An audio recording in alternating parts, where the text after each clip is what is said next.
Украина объявила о готовности к перемирию с Россией. Срочное заявление из Киева. План по аресту Путина сорван. Решение властей и реакция Евросоюза.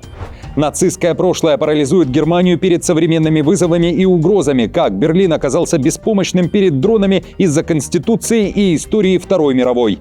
Тревожные признания из украинской столицы, призыв подготовить вещи первой необходимости и быть готовыми покинуть город. В чем причина? Латвия говорит сотням россиян: чемодан, вокзал, Россия. Остаются считанные дни до начала масштабной депортации граждан РФ из страны Балтии. Детали. Двойная игра Евросоюза и удар в спину. Страны-союзники Украины подпитывают экономику России миллиардами евро. Кто в списке потенциальных предателей? Срыв саммита в Москве. Арабские лидеры не летят в Россию. Что говорят на Западе и в Кремле?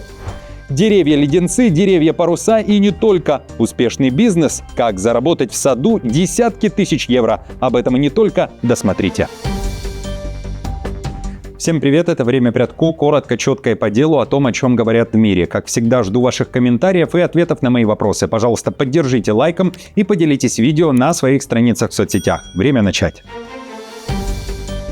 Черновол берет паузу. Бывшая журналистка, активистка, депутат, а теперь и офицер ВСУ не торопится занимать место застреленного во Львове экс-спикера Верховной Рады Андрея Парубия.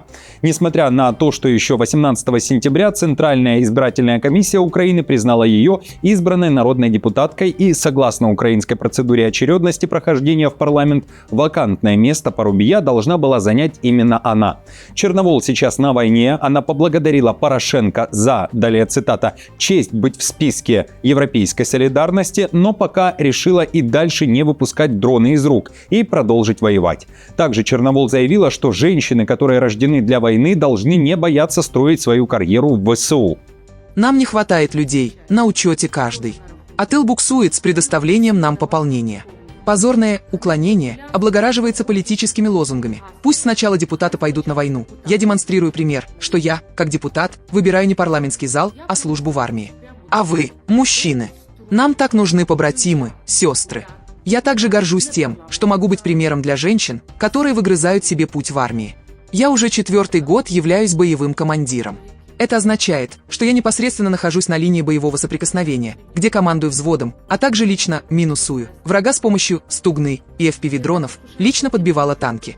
При этом Черновол не отказалась полностью от карьеры депутата, а заявила, что обратилась в ЦИК с просьбой предоставить ей отсрочку на год для выполнения боевых задач. Ранее я рассказывал, что Черновол известна украинцам своими резонансными действиями, в свое время активно боролась с Януковичем, в годы его правления даже смогла попасть на территорию президентской резиденции, выпускала журналистские расследования, была активисткой Майдана. Украинские медиа пишут, что в декабре 2013 года Черновол организовала захват митингующими Киевсовета. Самое громкое дело – это уголовное. Черновол, по версии следствия, была одним из участников и организаторов поджога офиса партии регионов, в результате которого погиб 1 человек.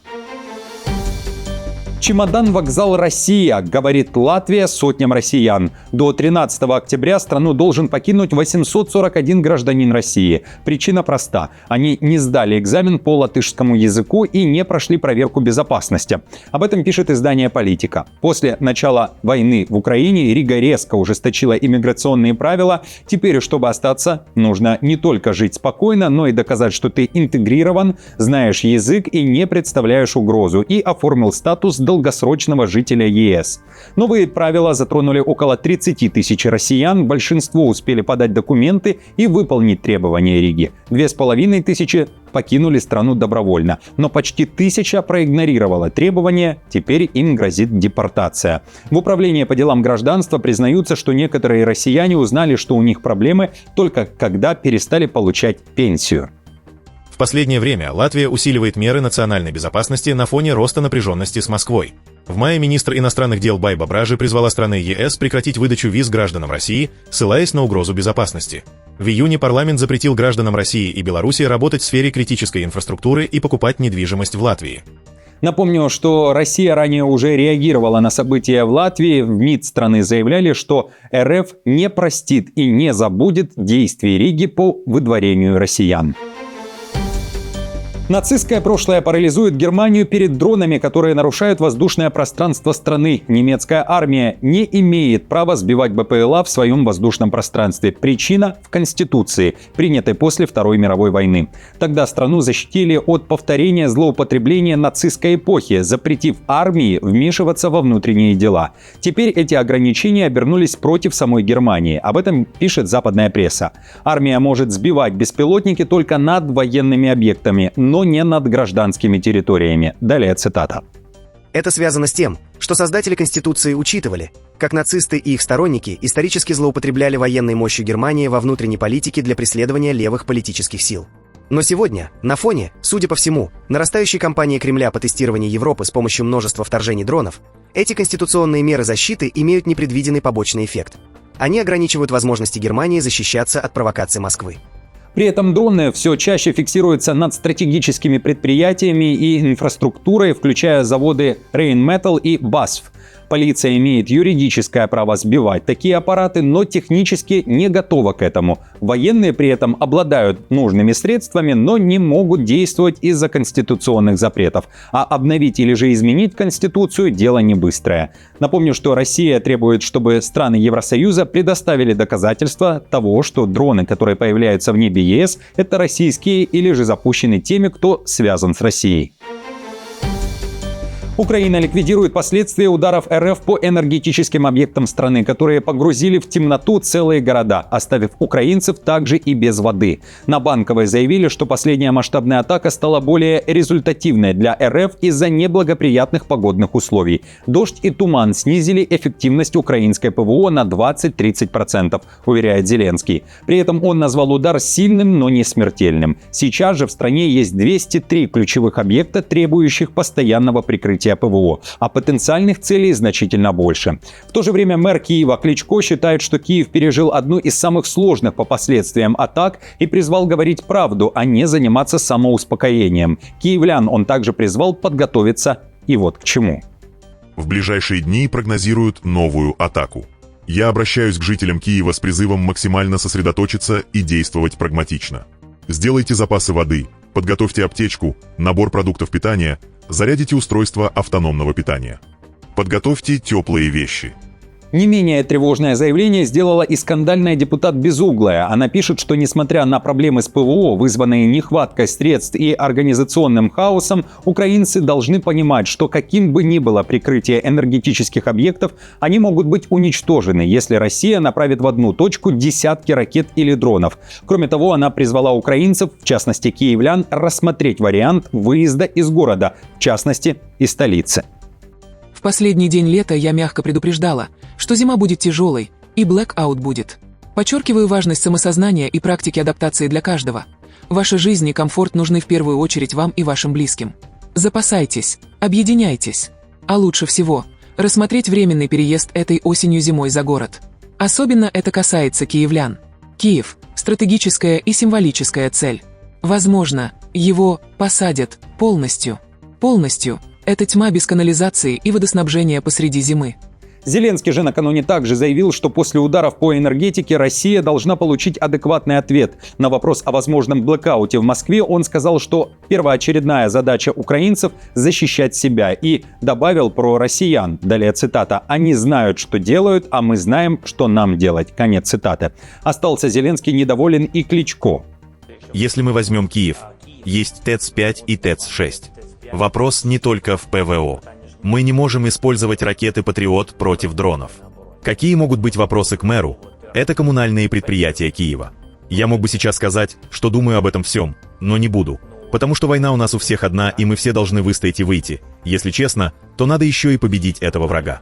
Поэтому я не буду говорить антикомплименты по поводу тех людей, которые вообще не способны что-либо сделать. Украина при этом готова к перемирию с Россией и поддерживает призыв главы МИД Италии Таяни к установлению режима тишины на время Олимпиады 2026 года в феврале. В МИД Украины также заявили, что можно и не дожидаться февраля, а потому к перемирию можно прийти и раньше. Друзья, как считаете, как ответит Москва на этот призыв и решение Киева? Пишите свои варианты в комментариях. Снова говорю всем вам спасибо за то, что у вас хватает терпения и вы поддерживаете меня лайком. Не забудьте и подписаться. Спасибо, а я продолжаю.